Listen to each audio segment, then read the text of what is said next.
సాటి మనిషిని మనిషిగా చూడాలి, మనిషికి మనిషే సహాయం చేయాలి అని నమ్మే మంచి మనసున్న రారాజు మన రాచమళ్ళ మురళీధర్ గారు. లైఫ్ లో సక్సెస్ అంటే మనీ సంపాదించడం కాదు, మనుషులని సంపాదించడం అని తన పిల్లలకి, తన చుట్టుపక్కల వాళ్ళకి ఎప్పుడూ చెప్తూనే ఉంటారు.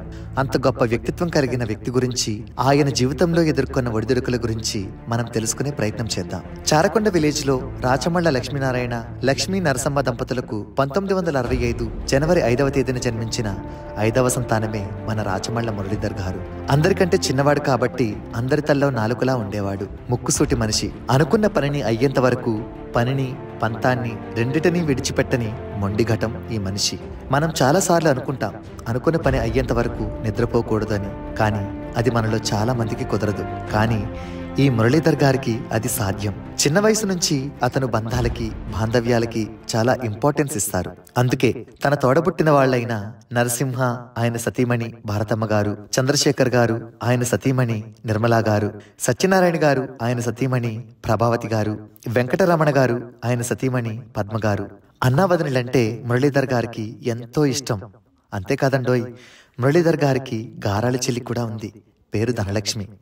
ఆమె భర్త కామిశెట్టి గజ్జలయ్య గారంటే మురళీధర్ గారికి ఎంతో అభిమానం. ఆయనకి కూడా అంతే. చెల్లెలు అంటే అమితమైన ప్రేమ, అన్నలు అంటే అపారమైన గౌరవం మన మురళీధర్ గారికి. చిన్న వయసు నుంచే స్కూల్, కాలేజీలో తన ప్రతిభను చాటుకొని ఎన్నో సత్కారాలను, సన్మానాలను అందుకున్నారు. చాలా కష్టపడి, ఇష్టపడి 1983లో టీచర్గా గవర్నమెంట్ జాబ్ కొట్టారు. గవర్నమెంట్ జాబ్ కొట్టడం అంటే ఎంత కష్టమో మనందరికీ తెలుసు. కానీ ఆయన చేసి చూపించాడు. జీవితంలో ప్రధాన ఘట్టం అదేనండి. పెళ్లి గురించి చెప్పబోతున్నాను. 1990లో పెద్దల సమక్షంలో మిడిదిద్ది నరసింహ బాలకృష్ణమ్మ గారికి జన్మించిన మంజుల గారితో వివాహం జరిగింది. మురళీధర్ గారు మంజుల గారిని ఏరికోరి చేసుకున్నారు. తన సోల్మేట్ మంజుల గారే అని చూసిన మొదటి క్షణమే ఫిక్స్ అయిపోయారు. అత్తామామలు కూడా సహృదయులు, మంచివాళ్లు కావడంతో మురళీధర్ కుటుంబం కూడా చాలా సంతోషించింది. మురళీధర్ గారికి తన భార్య మంజుల గారంటే ఎంతో ప్రేమ మరియు గౌరవం. సహజంగా భార్యకి ప్రేమతో పాటు గౌరవం కూడా కావాలి. ఎందుకంటే మనం భార్యను గౌరవించినప్పుడే సమాజం కూడా గౌరవిస్తుంది. ఈ విషయంలో మురళీధర్ గారు ముందు వరుసలో ఉంటాడు. ఆయనకి తన భార్య అంటే ఎంత ఇష్టమంటే మగవారు ఎప్పుడు ఆడవారితో షాపింగ్ వెళ్ళడానికి సాహసించరు.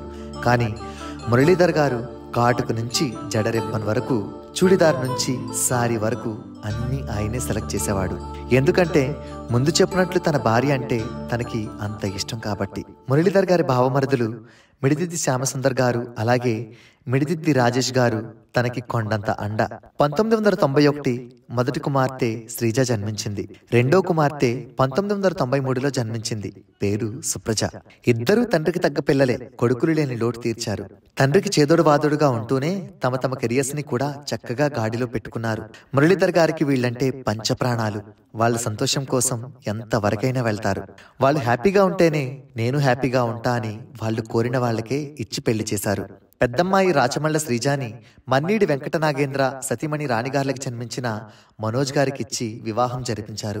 రెండో కుమార్తె సుప్రజాని గుండ్ల వేణుగోపాల్ సతీమణి మహాదేవి గారికి జన్మించిన రోహిత్ గారికి ఇచ్చి వివాహం జరిపించారు. వియ్యంకులు కూడా చాలా మంచివారు, కలుపుగోలుతనం కలవారు. పిల్లలిద్దరిని మంచి బాధ్యత మరియు కష్టపడి ఎదిగే తత్వం కలిగిన అల్లుళ్ళకి ఇచ్చి వివాహం జరిపించారు. ఇంటికి వచ్చిన ఇద్దరు అల్లుళ్ళు కొడుకుల్లాగా మురళీధర్ గారిని, మంజుల గారిని చూసుకునేవారు. కడుపును పట్టకపోయినా కొడుకుల కంటే ఎక్కువ అని మురళీధర్ గారు వాళ్ళ అల్లుల గురించి గొప్పగా చెప్పుకుంటారు. పెద్దమ్మాయి శ్రీజకి శ్రీహిత మరియు క్షేత్ర జన్మించారు. చిన్నమ్మాయి సుప్రజకి శార్వి, ఈశ్వర్ శౌర్య జన్మించారు. మనవరాళ్లు, మనవడు అంటే మురళీధర్ గారికి అమితమైన ప్రేమ. వాళ్ళు దగ్గరగా ఉంటే బొగ్గ మీద చిరునవ్వు చెరగదు మన మురళీధర్ గారికి. మురళీధర్ గారు కుటుంబానికి ఎంతో ప్రాధాన్యం ఇస్తారు. అందుకే ఆయనది ఉమ్మడి కుటుంబం. కుటుంబం బాగుంటే సమాజం బాగుంటుందని ఆయన చాలా బలంగా నమ్ముతారు. తన పిల్లలకి ఎప్పుడు ఒక మాట చెప్పేవారు. ఎట్టి పరిస్థితిలో, ఎలాంటి సందర్భంలో అయినా మీ రిలేషన్ని మీరు పాడు చేసుకోవద్దు. మీ కుటుంబాన్ని కంటికి రెప్పలా మీరే కాపాడుకోవాలి.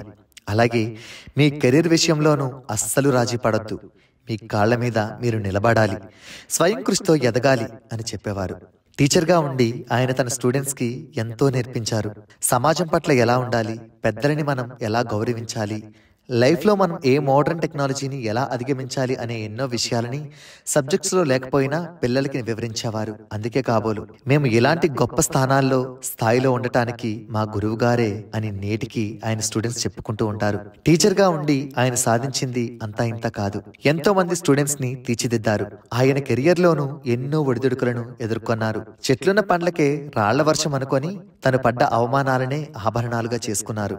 అంతటి విశాల హృదయం కలవాడు కాబట్టే లైఫ్ లో ఎలాంటి మార్పుని అయినా ఆనందంగా ఆహ్వానించి బాధని తానొక్కడే భరిస్తూ సంతోషాన్ని మాత్రం నలుగురికి పంచుతూ తాను ఎదుగుతూ తనతో పాటు ఉన్న నలుగురి ఎదుగుదలకు తోడ్పడుతూ 60 ఏళ్ల పాటు జీవిత చక్రాన్ని లాగిన ఆ మహానుభావుడి షష్ఠపూర్తి ఆయన సతీ సమేతంగా జరుపుకుంటున్న ఈ షష్ఠపూర్తికి విచ్చేసిన బంధుమిత్రులందరికీ ఇవే మా స్వాగత సుమాంజలి. ఇట్లు ఆయన స్టూడెంట్ టి రమేష్.